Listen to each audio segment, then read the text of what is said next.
Shalom! Você está no podcast Exegese e Exposição. Exegese on demand para você. Aqui é o Davidson Bignon. Eu sou mestre em Ciências da Religião, professor de Exegese Bíblica no seminário, pastor congregacional e também publisher editorial. Eu ajudo pastores e líderes cristãos a fazer estudos bíblicos na igreja sem ter problemas com interpretações erradas. Então, se você está pensando em compreender a sua Bíblia com segurança, não deixe de assistir a mais episódios como este aqui. Muito bem, então assine o canal, acione o sininho, curta, comente e também compartilhe. Você poderá me dar uma força me ajudando a ampliar o alcance com os estudos bíblicos de qualidade na internet.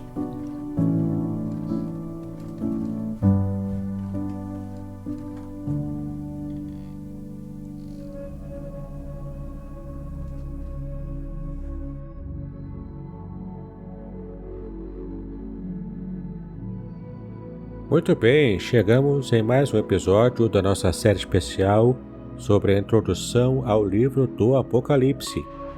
Eu espero que você tenha aproveitado bastante os episódios anteriores e a gente foi construindo aos poucos uma compreensão geral para que possamos entender com mais cuidado, com mais propriedade esse livro tão enigmático de toda a Bíblia. No episódio de hoje vamos começar a tratar propriamente dos detalhes que aparecem no texto do livro do Apocalipse. Então vamos partir para o comentário geral sobre as partes mais importantes. De longe, começamos agora a parte mais importante do nosso estudo, da nossa série. Portanto, preste bastante atenção em cada detalhe e não deixe de assinar o canal do YouTube e também de clicar no sininho para que você possa receber as notificações de todos os episódios que estarão terminando na sequência essa parte mais importante do estudo do livro do Apocalipse. Aproveite também para resgatar os episódios anteriores, caso você tenha perdido. E olhe também na descrição deste episódio os cursos especiais que eu tenho, alguns são gratuitos, e você pode aproveitar bastante. Assinar também a minha lista lá no Telegram, caso você queira ter acesso a mais material sobre exegese. Tem muita coisa boa lá e muita gente aproveitando o material que tem lá. Eu também tenho a oferecer a você uma assinatura muito especial, é uma assinatura VIP, uma assinatura Sparkle, onde você pode receber muito material além daquilo que eu apresento nas redes sociais, porque eu tenho muito mais possibilidade de apresentar. Estamos já quase terminando uma série de estudos bíblicos sobre a teologia reformada de Hermes Steinmeier. Eu tenho a certeza que você terá muito a aprender com todo o conteúdo dessa rápida, simples, mas ao mesmo tempo precisa teologia sistemática segundo a visão reformada. Muito bem, sem mais delongas, vamos então tratar sobre o comentário geral do livro do Apocalipse. E logo a primeira parte, ela trata da apresentação de Jesus no livro do Apocalipse. E você pode tomar notas aí daquilo que eu vou lhe explicar, quando diversas passagens aqui trazem o modo como o Senhor Jesus é apresentado no livro. Por exemplo, no capítulo 1, versículo 5, Jesus é identificado como a fiel testemunha, o primogênito de entre os mortos, o soberano dos reis da terra. No capítulo 1, versículo 13, Jesus é apresentado como semelhante ao Filho do Homem. Já no capítulo 2, versículo 18, Jesus é chamado Filho de Deus. No capítulo 3, versículo 14, ele é chamado de o Amém, a testemunha fiel e verdadeira, o princípio da criação de Deus. E aqui vale um comentário teológico, porque isso não quer dizer que Jesus foi criado por Deus, mas ele é o princípio no sentido de que ele é o principal. ele é o cabeça de toda a criação de Deus. Ou seja, ele domina sobre a criação porque ele também participou dela.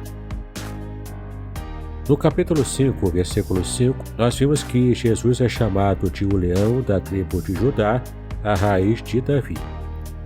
No capítulo 5, versículo 6, ele é chamado de cordeiro. Assim como também no capítulo 6, versículo 1, que ele é chamado de cordeiro, e esse mesmo padrão aparece em muitos outros versículos do Apocalipse. No capítulo 12, versículo 5, nós vemos que Jesus é chamado de o Filho Varão. No capítulo 17, versículo 14, Jesus é chamado de o Cordeiro, Senhor dos Senhores e Rei dos Reis. No capítulo 19, versículo 11, ele é chamado de Fiel e Verdadeiro. No capítulo 19, versículo 13, ele é chamado de o Verbo de Deus. Nesse mesmo capítulo 19, agora no versículo 16, ele ainda é chamado de Rei dos Reis e Senhor dos Senhores. No capítulo 22, versículo 16, ele é chamado de Raiz, Geração de Davi e também de a Brilhante Estrela da Manhã.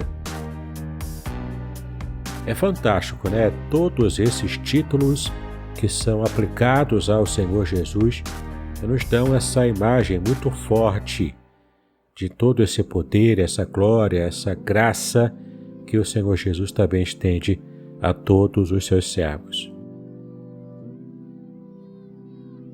Bom, em minha humilde opinião, não há como lermos esses títulos aplicados ao Senhor Jesus sem que tenhamos aquele sentimento de glorificar a Ele por tudo o que Ele é. Ele é o Todo-Poderoso Deus. Ele está identificado para sempre conosco na humanidade. E isso para sempre, né? Porque o Apocalipse, que retrata toda essa esfera no futuro da humanidade, daqueles que servem ao Senhor, isso é maravilhoso demais, quando entendemos que estaremos para sempre reunidos como igreja, como corpo do Senhor Jesus Cristo, que é a nossa cabeça. O Apocalipse também trata das cartas às 7 igrejas da Ásia, e essas cartas são bastante conhecidas também, né? Esta é a parte mais simples e, consequentemente, a mais citada do Apocalipse. O livro foi enviado às 7 igrejas da Ásia Menor, e para cada uma delas havia uma mensagem específica também. As cartas seguem quase sempre um esboço como esse que eu vou falar para você agora, né? Primeiro, as cartas geralmente apresentam uma saudação ao seu destinatário, ou seja, para quem essa carta é endereçada. E geralmente nós vemos aqui a expressão que a carta é endereçada ao anjo da igreja, e então fala sobre esse líder de uma igreja local, de uma das igrejas da Ásia Menor.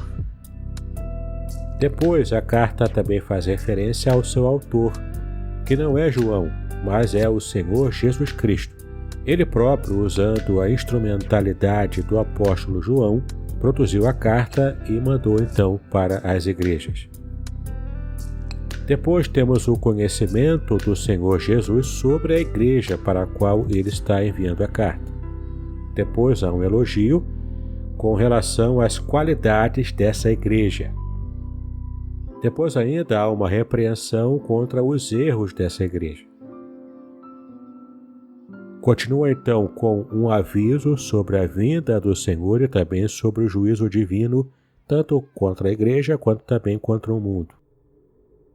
Depois há um conselho para a solução dos problemas mencionados nessa carta, específica para uma igreja local. E por fim, a carta termina trazendo promessa aos vencedores, aqueles que se mantiverem fiéis naquele período terrível de perseguição e também de martírio de muitos cristãos do primeiro século. Há ainda alguns detalhes importantes, Por exemplo, dentre as 7 igrejas da Ásia, a igreja de Filadélfia não foi repreendida, porque o Senhor Jesus não encontrou erro nela. A igreja de Laodiceia, por outro lado, não recebeu nenhum elogio, Por quê? Porque ela tinha mais erros do que as demais.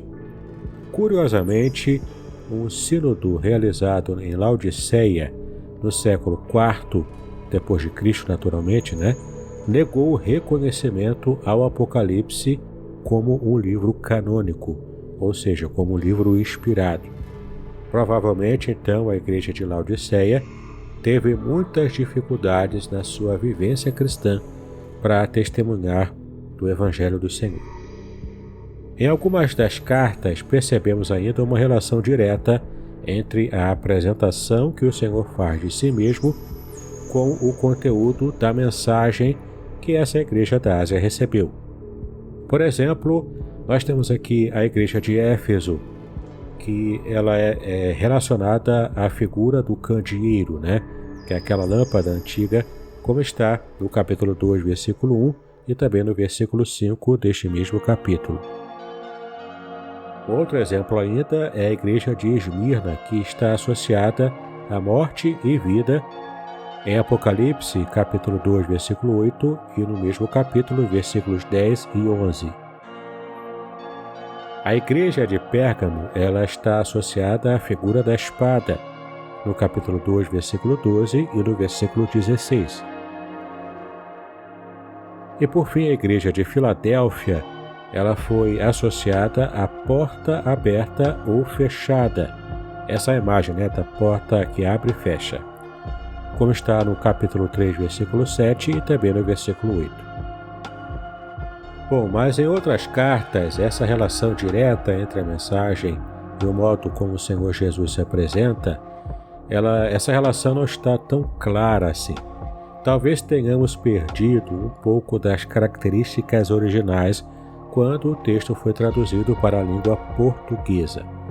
Mas o fato é que nessas igrejas mencionadas há sim uma espécie de relação naquilo que estamos analisando aqui, sobre o modo como o Senhor Jesus apresenta a mensagem e ele próprio se apresenta à igreja.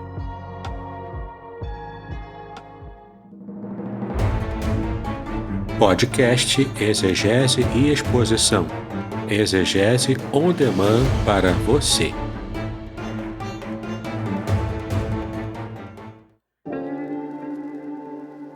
Shalom! Aqui é o Davidson Pignon. Eu ajudo pastores e líderes cristãos a fazer estudos bíblicos na igreja sem ter problemas com interpretações bíblicas erradas. Então, se você está pensando em compreender a sua Bíblia com segurança, não deixe de assistir a mais conteúdos como este aqui neste canal.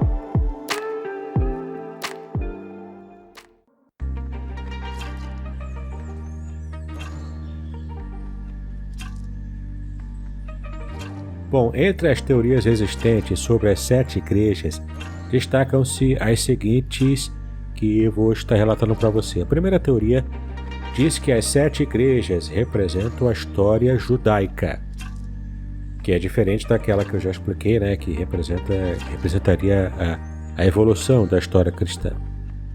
Bom, falando aqui da história judaica, você deve observar que a citação de Balaão, Jezabel, a sinagoga, aqui se referindo à sinagoga de Satanás, ela não nos parece razoável, mas você deve observar que a citação de alguns termos em hebraico, como Balaão, Jezabel, sinagoga de Satanás, tudo isso faz uma representação do judaísmo, mas de forma muito negativa, porque são citações assim bastante negativas desses símbolos judaicos.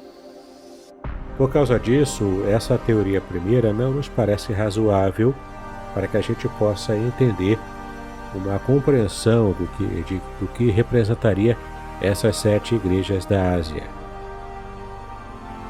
Mas temos ainda a segunda teoria, Ela diz que as 7 igrejas representam a história eclesiástica, que é a que eu já expliquei anteriormente. Ou seja, cada igreja representaria um período da história da igreja, desde o seu nascimento até a vinda de Cristo. Então, alguns defensores dessa ideia chegam a dividir a história entre as igrejas da Ásia. Uma das divisões sugeridas é a seguinte, que que Éfeso, o que seria a igreja de Éfeso, representaria a igreja cristã, de um modo geral, até o ano 100 depois de Cristo. Já a igreja de Esmirna estaria envolvendo a história da igreja cristã do ano 100 até o 316 depois de Cristo. Pérgamo, do ano 316 a 500. Tiatira, de 500 a 1500. Sardes, de 1500 a 1700. Filadélfia seria de 1700 a 1900. E Laodiceia seria do ano 1900 até o final dos tempos. Então, se pensarmos a sério nessa teoria, o que eu acho bastante improvável, nós estaríamos envolvidos então nesse período conhecido aqui, identificado como o período da igreja de Laodiceia, e é o que estaremos vivendo no dia de hoje. Bom, como eu já disse, tal possibilidade é bastante interessante, mas não encontramos fundamentos suficientes para comprová-la de modo real, né? Por outro lado, a colocação de datas é bastante temerária, né? Tantas pessoas falaram tantas bobagens, fazendo cálculos de datas. Isso não tem nenhum tipo de base sólida na própria história, né? E nem muito menos na Bíblia também. É meramente uma suposição, né? Não podemos perder de vista o fato de que a mensagem de Deus às 7 igrejas, de um modo geral, é também direcionada a nós hoje. Bom, na verdade, na minha opinião, nós podemos entender então que as 7 igrejas da Ásia, de um modo geral, precisam ser interpretadas naquela abordagem que eu expliquei no episódio anterior, ou seja, um híbrido da abordagem preterista, que está levando em conta os fatores arqueológicos e históricos, né, do passado, para que você possa se situar na própria história do que o texto se refere, quanto também podemos misturar a essa abordagem a abordagem simbólica, a abordagem espiritual. Porque, na verdade, muita coisa do que foi direcionada a cada uma dessas igrejas da Ásia podem ser, sim, direcionadas ou redirecionadas a nós hoje. Por isso, podemos tirar lições nessa perspectiva simbólica. Mas resta ainda a teoria 3, que vai nos trazer, então, uma nova abordagem sobre as 7 igrejas da Ásia. Seguindo essa teoria, as 7 igrejas são apenas aquelas da Ásia mesmo, né? Às quais o Apocalipse foi endereçado. Essa posição é literal e perfeita em sua afirmação. Contudo, se a aplicabilidade das cartas fosse restrita àquelas igrejas, então não haveria motivo para que tais mensagens chegassem às nossas mãos hoje.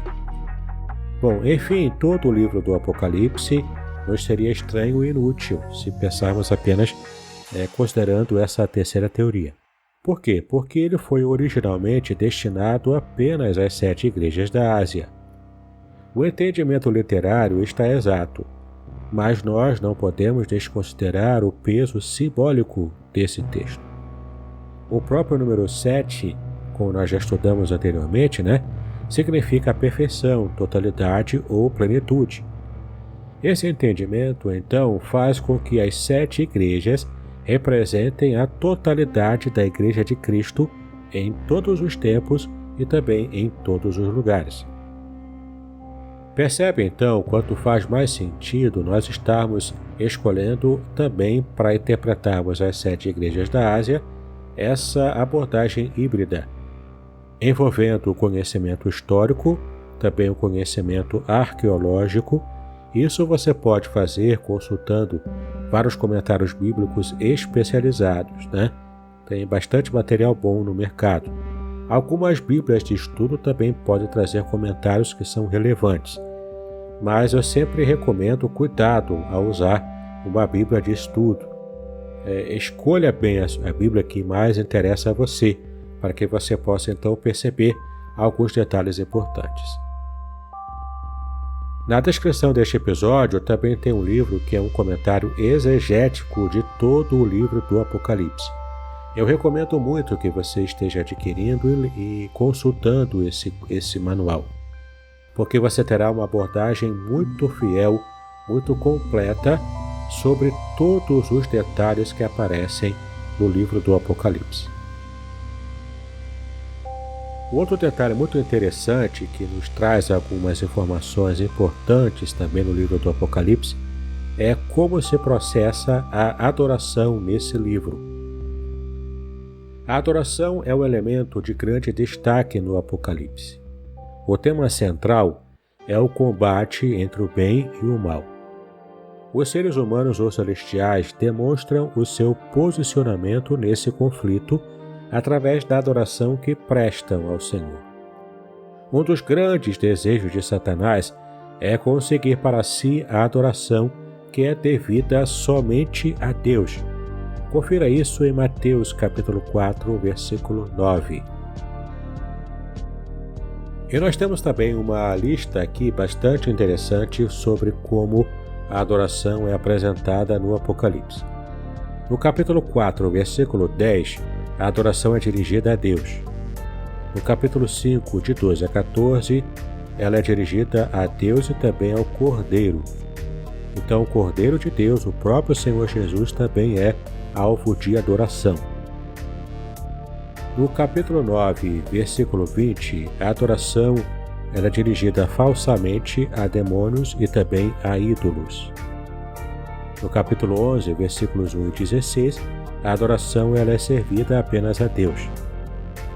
No capítulo 13, versículo 4, o dragão e a besta são adorados idolatricamente.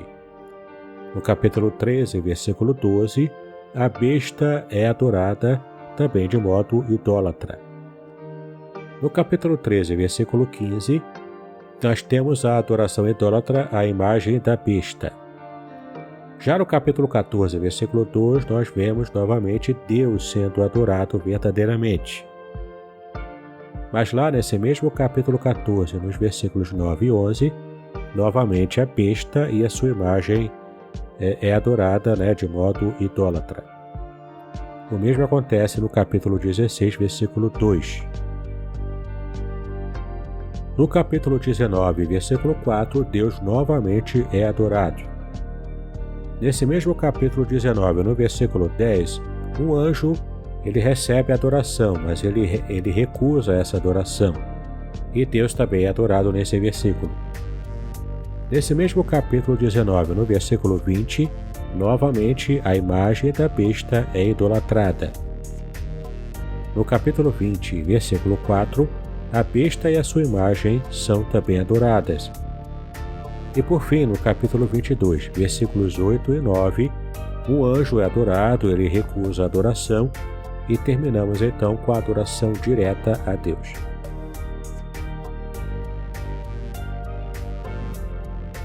Um fato também muito interessante é que no Apocalipse, capítulo 8, versículo 1, nós verificamos que houve silêncio no céu durante meia hora.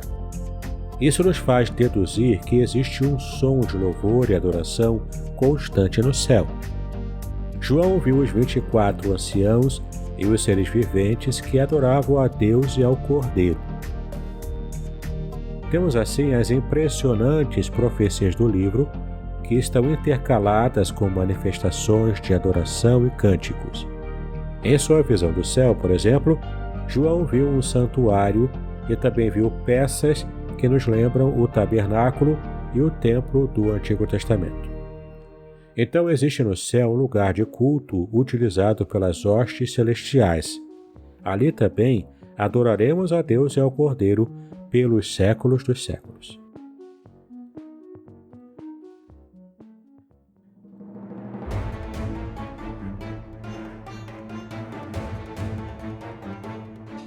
Muito bem, temos ainda bastante conteúdo a abordar sobre esses detalhes do livro do Apocalipse. Mas vamos ficando por aqui neste episódio, para que não estejamos abordando todo o conteúdo de uma única vez e o episódio ficar grande demais. No próximo episódio, portanto, eu aguardo você para continuarmos o nosso estudo sobre esses temas particulares no livro do Apocalipse. Assine meu canal, clique no sininho, compartilhe também esse conteúdo para que muitas pessoas possam entender o quanto é importante o estudo do livro do Apocalipse. Que Deus abençoe os seus estudos, paz e bênção sobre a sua vida.